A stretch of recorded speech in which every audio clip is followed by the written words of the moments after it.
মানুষের ঘরে জন্ম নিলেই কি মানুষ হওয়া যায়? জন্ম নিলেই কি মানুষ হওয়া যায়? এই যে দুনিয়াতে কত মানুষ আছে,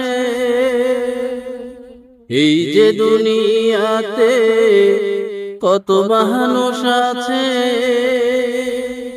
সবাইকে কি আর মানুষ বলা যায়? জন্ম নিলে কি মানুষ হওয়া যায়? জন্ম নিলে কি মানুষ হওয়া যায়? জন্ম নিলে কি মানুষ হওয়া যায়?